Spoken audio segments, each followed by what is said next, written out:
ini banyak terjadinya kebangkitan spiritual. Ah. Pasti orang yang terbangkitkan ini butuh yang namanya pembimbing. Karena kenapa dia butuh pembimbing? Karena mengalami kebingungan dalam mengalami proses kebangkitan. Akhirnya karena kurangnya wawasan, orang yang dianggap mengerti itu benar untuk dituntun, untuk menjadi tuntunan, kan gitu kan. Nah sekarang ini, nah kemudian di sisi momen-momen seperti itu banyak pelaku spiritual yang memanfaatkan untuk kebutuhan Pribadinya. kalau orang yang benar-benar guru. Karena gini, sekarang banyak muncul peramal gitu, konsultan, tapi yang namanya guru yang sebenarnya itu belajarnya bukan dari literasi tapi dari laku. Ngerti laku, orang kalau sudah menjalani laku itu ngerti seluk beluk prosesnya.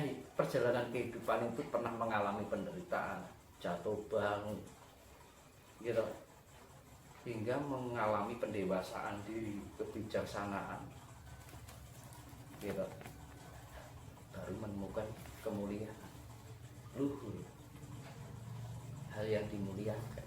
Maka dibilang orang yang berjiwa luhur.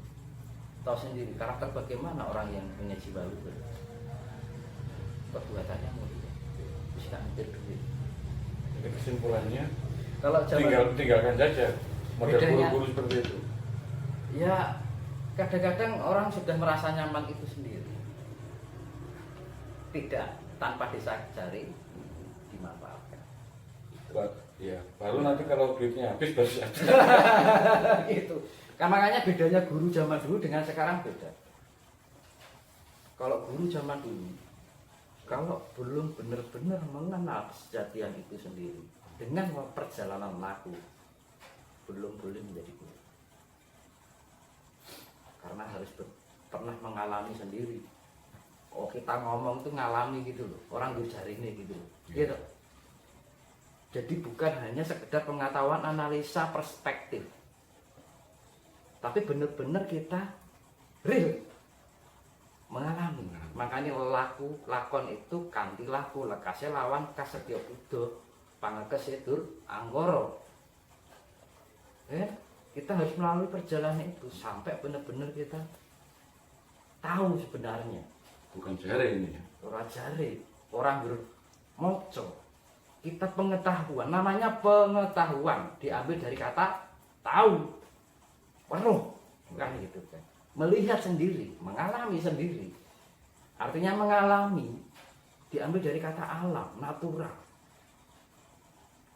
Natural, kita benar-benar natural, tanpa rekayasa. Kita mengalami, artinya kita mendalami alam itu sendiri, naturalisasi kehidupan ini.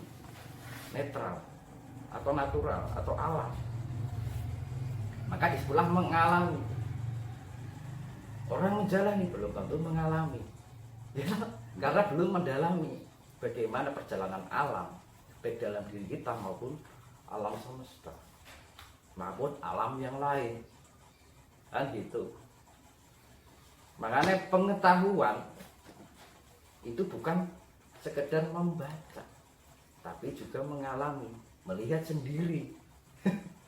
Kita memahami dari perjalanan kehidupan. Makanya hidup perlu proses untuk menjadi sebuah perubahan.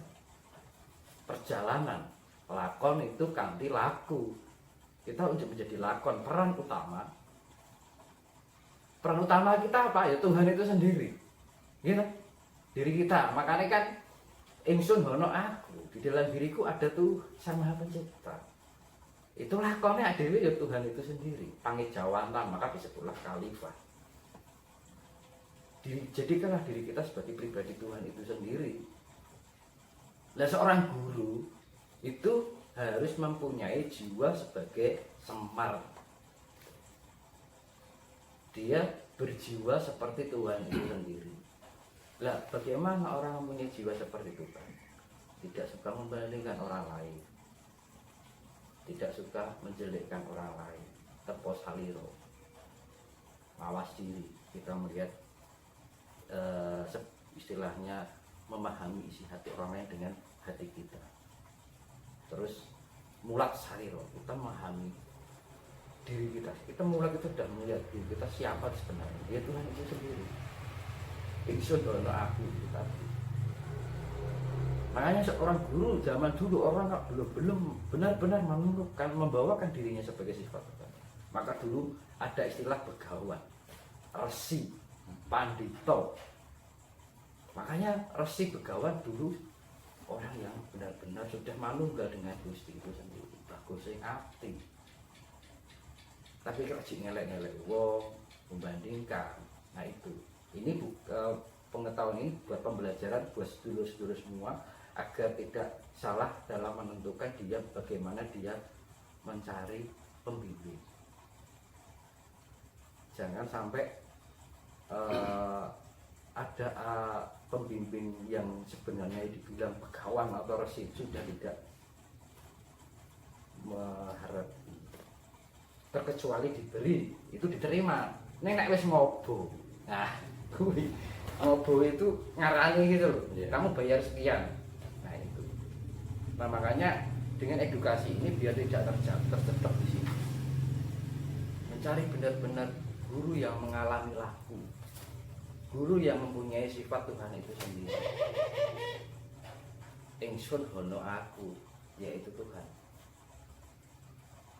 Dalam diri ada Maha Kuasa, terciptalah Gusti bagusing ati. Nah, bagusing ati ini yang di garis merah, garis digarisi. Oh, wong disifat Gusti ora. Gitu. Lah dia didapat dari apa? Dari pengalaman, bukan karena literasi. Zaman sekarang kan ilmu membaca dulu baru laku. Kalau orang dulu lemboro sih baru untuk ilmu, karena apa? Pengetahuan. Weruh, aku wis weruh wis ngalami. Terus akhirnya aku nggawe pengetahuan nggih sastra. Nggih lontar nggih kitab. Ya dari proses perjalanan terus dibikin penerapan yang namanya sastra. Karya sastra atau lontar atau kitab. Gitu dari hasil perjalanan laku. Kalau sekarang belajar dulu belum ngalami. Makanya kan banyak orang ini belajar literasi. Misalkan contoh ini. Ketika diterjunkan di lapangan oleh contoh orang kuliahnya, dia pintar kuliahnya, begitu diterjunkan di lapangan kerja belum tentu dia langsung bisa. Akhirnya belajar dari pengalaman lagi gitu. Dan akhirnya pengalaman yang berbicara kasus nyata. nah ilmu kasus nyata. Makanya ilmu Jawa ilmu kasus nyata, orang tentu jadi.